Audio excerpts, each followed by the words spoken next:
tell the story of God and man, of Mary and Joseph and Bethlehem. Rhythms on a donkey ride, a journey for the mother and the child inside. Hallelujah.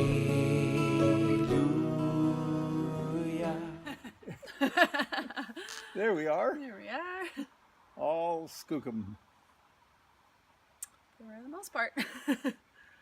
Well, I'm glad you've managed to find an hour out of your crazy week with 3 kids, a husband, and all your other activities. It's one of the highlights of my week. The only undisturbed hour that you can find. Yeah, no, really, it's worth its weight in gold. Well, anyway, going back to where we were about talking about the future, I don't know if we'll include the first part or not, but I think that when people think of their own future, there's a lot of confusing things, because there are a lot of things that we have wrong with us now, or which hold us back, and events which may come down the road from out of left field, like an accident. Our daughter-in-law got T-boned by a driver that ran a red light, and so did my son. And you know, there are things that happen, and there's no doubt about it that we are not in complete control of our future. But on the other hand, we're not completely not in control. Yep. There's so many things that we can influence. I mean, I've told the story before of being born relatively poor in a farming family, having polio and walking on crutches at age 5, and coming back from that to a future that nobody could have imagined for me, not my parents or even myself. Mm-hmm. And so I think a way of framing that is to say, we have some things that are just there which we can't change, and there are a lot of other things there that we can change. Right. And if you go out over time, if you're looking in 1 year, you're not going to be able to change very much in 1 year. Yep. But in 10 years, you can make enormous changes in your circumstance and in your own life. Mm-hmm, mm-hmm. And it's being okay with starting with just the small changes, you know, like maybe you're trying to change your diet, you know, in a healthy way, and like that's not going to necessarily, you know, equate like being successful financially, but it's a step along the way, right? It's all part actually of it. There's a whole theory that I would give a lot of credence to, that the biggest changes we ever make are small ones. Yeah. That we have very few opportunities to make big changes, but if we can make small changes all the time, every day that comes along, we try to find a small little tiny change, and even some of those may not work, but if 1 out of 3 works, the math starts adding up to a snowball effect. So what do you think motivates people to be okay, like, and not just complacent? Because I think there is this, you know, it's so easy to be complacent with how you do your life, and like, oh, this is how I do it, and this is what I call it, and you know, this was what's working for me. Personally, I found that being in circumstances that were quite strenuous is like it's like something had to change, because you know, there's that quote by Anis, Yes. with that guy. But you know, that when the pain of change when the pain of not changing became greater than the pain took to bloom, or I'm totally getting this quote wrong, but that's you know, it's like a motivation, right? To like, something's got to give. Well, let's be honest. Not everybody cares, and not everybody is motivated, and some people never will change. So I'm mostly talking for people who are curious and who are willing to consider this kind of thing. I'm not saying if somebody's perfectly content and they just want another beer and another cigarette and another TV program, go for it. Yeah. You know, see where it takes you. Yeah. But I'm just saying, for people who have a desire for something else and are worried that maybe that desire is completely unreachable, I would say not all of our desires are reachable and attainable by any means, but many more than what we can imagine. The younger you are, the more easily it comes. If you, at age 80, desire to become a world famous pianist, then I think your chances are a little bit low. But my son Michael, at age 15, decided he wanted to become a great bass player. And by the time he was 20, he already was. Yeah. I think of many examples of people at 30. I mean, a lot of people have started careers at 50 or 60 and have succeeded, never mind people who are 15 or 20. Yeah. Mind over matter. Yeah, well, it's until you imagine something, it can't become so. Nobody becomes a dancer until they imagine dancing.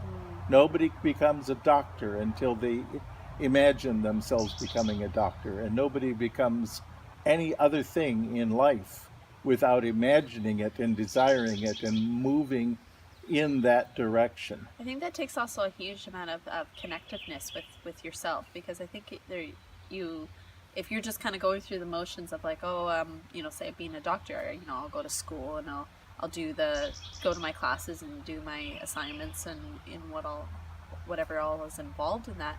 But, whether or not I think you actually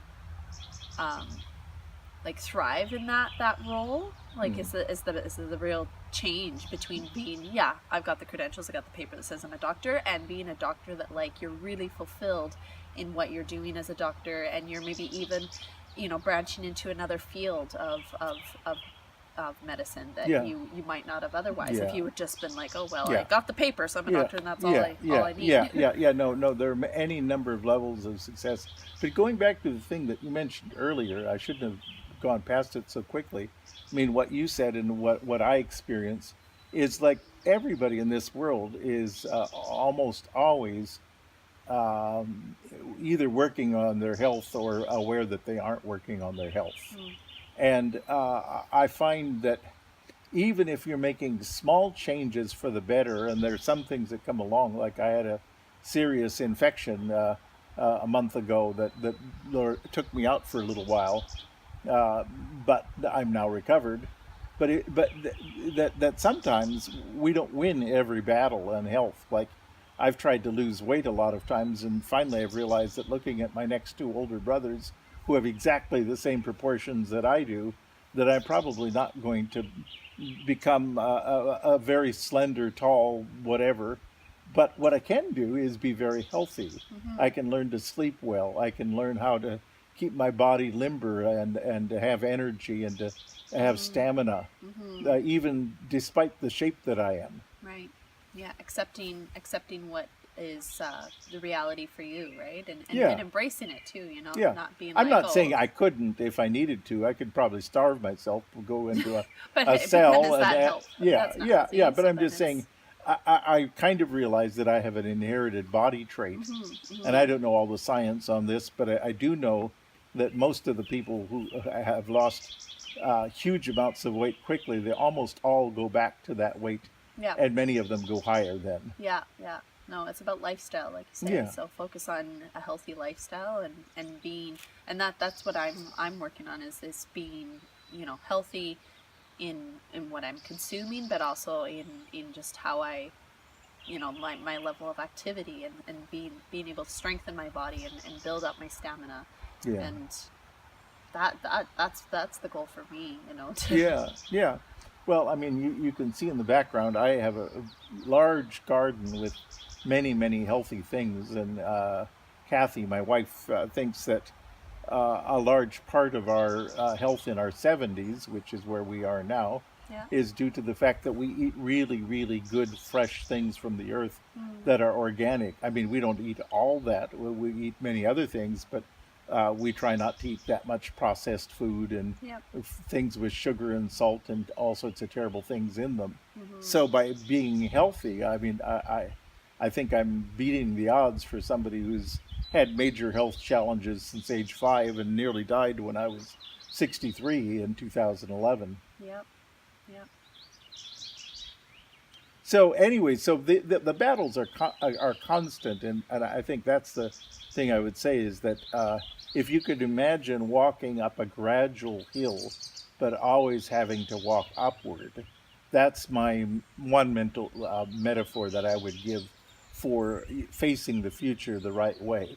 If you're always trying to take the downhill path and the easy slide, you're not too likely to climb the mountain. You know, I it makes me wonder. Like it's interesting because like I don't. While all of this is very, um, like I think anybody could agree with it on some level, um, or perhaps not. But I think it like it makes sense. It makes sense to me. It can make sense to many people. But nonetheless, uh, these are some of these same people would be speaking otherwise with their actions, like Yes. in the way, like even just on Facebook, seeing, some of my contacts and what they'll post in their feed, and it's like, always complaining Yeah. about things, and I it's just it's confusing, right? Because it's like on the one hand, like they would be like champion, like, yeah, good for you, and like Yeah. be the best you can be, or whatever, and Yeah. all of that. But then they themselves are Yeah. complaining and always got something negative to say about Yeah. things. And Actually, what you're talking about is so widespread, but let me flip it a little bit. I've been talking about the future, but let me switch it to the present because the present is what our future was 5 minutes ago. yes. And so don't really want to make a false distinction between our present and our future. It's what we do in our present that changes in any way what we are becoming. Hmm. And part of the thing in our present is learning to be grateful and learning to appreciate all the things that are good in our lives. I'll just tell you one little story that my mother tells about me. I don't even remember it. But when I was 5 years old and I was paralyzed from my throat on down by polio, I couldn't lift a finger. Mm. I was just completely paralyzed. Uh, And then gradually the paralysis started to go away. And one day my parents came into the room and I was able to raise one arm up from my bed. And I showed them as they walked in, and they said they didn't know if they should laugh or cry because they said a kid hitting a home run wouldn't have been as happy as I was when I could raise one arm up into the air when mm. I hadn't been able to do that before. Yep. Yep. Yep. No, absolutely, that'd be profound. Yeah, no, but I'm just saying, but it's that attitude of when you count what you can do. I mean, Stephen Hawking, I mentioned, I had a cousin who had 3 times worse polio than I did. She was in an iron lung and lived her whole life with a ventilator. She became a school teacher and taught school for 30 years. And she couldn't feed herself, she couldn't dress herself. Her name was Vera Overholt. And there's a book written about her that you can find on the internet.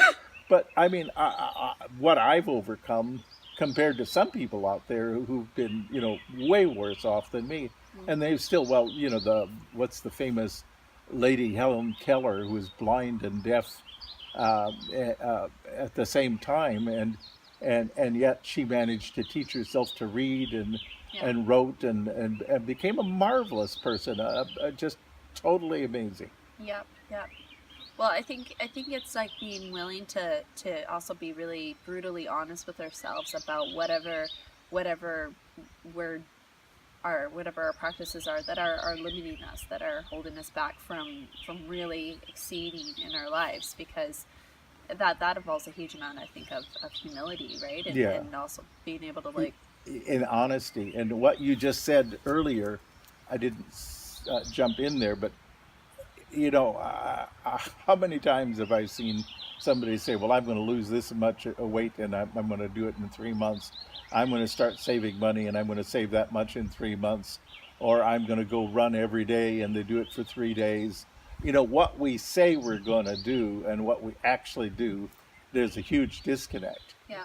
But that doesn't mean that we can't do anything. Yeah. We have to start setting more reasonable Yeah. goals, Yeah. and we have to look after what our internal needs are. We need to give ourselves space for rest and space. We can't just program ourselves like a little robot. No. Yeah.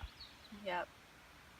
Yeah. It's like you said before, being connected to what's going on inside of you, and not just like living in this um disconnected way of, not realizing how, how you feel, or even like how your body feels, and what Yeah. if your mind is racing, or any Yeah. of these things. Like, I mean, that's it can be like your normal, but that doesn't mean that it's obviously it's not, the best way that things could be in a person's life. So Well, one of my main challenges in recent years is I've had major sleep dysfunctions.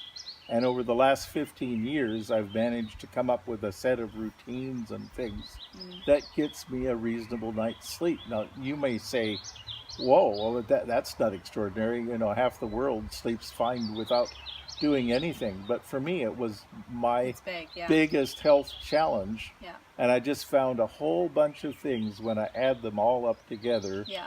that 90% of the time will get me a good night's sleep. Yeah. Yeah. And I find when I don't get a good night's sleep, I'm crabby, I have no energy, and Yeah. on and on. Yeah. Yeah. Yeah.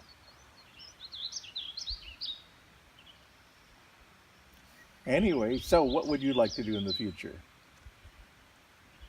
Oh, I don't. I've got so many things that I kind of envision. I think about working with. I like what we're doing. I like how we're furthering this conversation of making the world a better place, and doing that by taking care of ourselves, and changing our mindsets, and that's a huge area of interest to me. That I also feel really drawn to working with like the next generation. I feel, especially with boys, I feel really drawn to support that. And I think maybe the overarching theme here is like the well-being of like the family unit, and even just some certain circumstances in my life are illuminating that even more so. That I feel that there's things I've been learning and experiencing and growing from that perhaps I could help to support other people who are finding themselves in situations where they're at a loss for what to do, or how to mend relationships, or how to be connected with their children, or whatever it is. So I'm still trying to form it and figure out Well, what that looks like. let me be completely clear. I don't have the ambition, never did, to be a billionaire, or to win an Olympic race, or to drive wildly glamorous sports cars, or to have a wife who's a world famous movie star, or most of the things that people want, or to be able to just do anything or whatever. I think a lot of those kinds of goals are not meaningful to your innermost soul and spirit. Yeah. So for me, my goal is to take care of my soul and my spirit, and to take care of you, and to take care of everyone in my family and in my neighborhood and my friends. Yes. So that we can all grow in our soul Yes. and our spirit. Yes, that's just it. That's really what I feel really led to be, just a really living that out in my life, because I do realize, like, even I was just talking with a friend, an older friend of mine yesterday, and talking about this idea of like our lives having a huge impact, and it's easy to think like, oh, you can just blend into the masses, but I mean, to the people that are in your circle, that are in your neighborhood, in your family, your friend group, I mean, what you do, and how you live out your life, and the choices you make for yourself and your family, it does have an impact. And I think the more that we see healthy choices made, whether it's like the way that the way that I love myself, the way that I love my family, I think that serves as a source of encouragement, or it can anyway. Yeah. It can, or it could not, depending on my choices. And I just feel that I like, I was talking with my husband last night about this too, that it's not just about me and him and our little family, and like for me, and like that might sound like, well, obviously, but for me that's more of a mental shift for me, right? Because I didn't grow up thinking in a more global, you know, Mm. way of like taking care of, like you're saying, taking care of those around me. So this is like a really big thing on my heart to explore, like what that looks like, how I can really live that out. You know, it's like I feel it's a part of my journey, my Uh-huh. purpose for, you know, living out my life.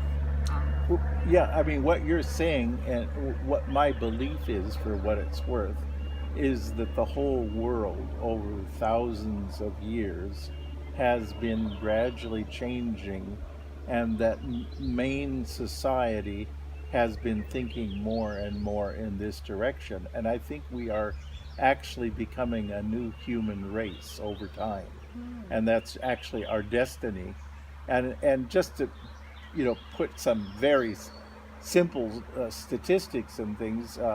In the last 500 years, crime and wars, deaths from those have gone down about 98%. I mean, if Wow. you had lived 500 years ago and you walked to Gibson's or to Seashell, 10 You would miles get, from you here, probably would have your gotten chances jumped. of being attacked Yeah. by highwaymen or whatever and having things stolen or been raped or been killed were remarkably high. Yeah. Yeah. And so people just tended to stay in one spot and not go out of their comfort zone. Yeah. Yeah.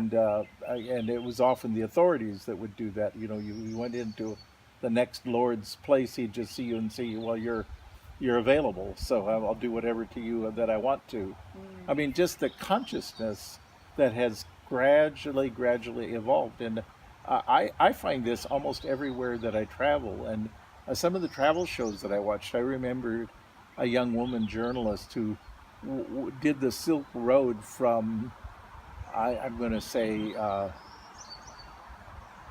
well, I know she walked through Saudi Arabia and a number of other things, and she literally walked on foot, and she had no idea. It was a Scandinavian woman, but she found an amazing number of people. And I heard another one who walked the Silk Road, like from China all the way to Europe, and found nice people almost all the way that she went. Instead of being murdered and Yeah. and captured and sold into a harem or whatever, Yeah. she actually lived to tell the story.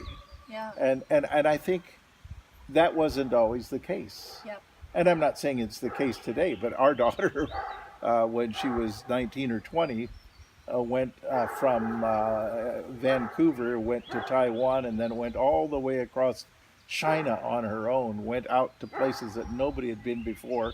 And she went beyond the border of China to all the stands, the Pakistan and Afghanistan and whatever. And then she went down to Southeast Asia. And, we worried and went down into Thailand and various places. But, she survived. I mean, she was careful. Yeah. But these days traveling around the world is a lot safer than it was. Hmm. Yeah. It's encouraging. Yeah. Anyway, so I'd just like to end up on saying that I'm 71. I might live to be 81 or 91 or whatever, but I'm very profoundly happy that the world, my family, my friends, my neighborhood are moving, from what I can tell, into a better and better place. And I think I sort of experience some of that in advance. I can sort of see far down the road and see some of the things. But my son told me he heard a Japanese saying, the question was, when's the best time to plant a tree? And the answer was 50 years ago. Yeah. And they said, what's the second best time? Today. Hmm.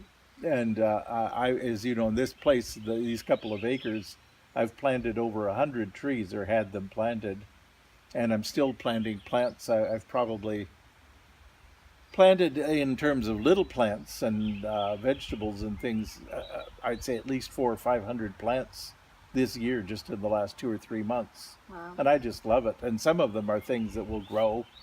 Some of them are trees. We have a plum tree out in the back that is 7 years old, and Kathy just found for the first time it has plums. Ah.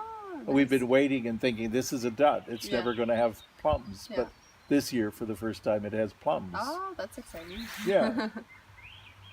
And I won't enjoy all the plums probably that tree ever makes, or any of the other trees. But I really feel that my purpose is to make a nicer place for me and for anyone who comes after. Yep. Yep. Absolutely. That's it. If there's anything to take away from this, it's how we can look optimistically towards the future and our role in making the future. Yeah, and going beyond our personal body. Yeah. We can talk another time about death and dying and things like that. But let me just say, I'm an optimist to the end.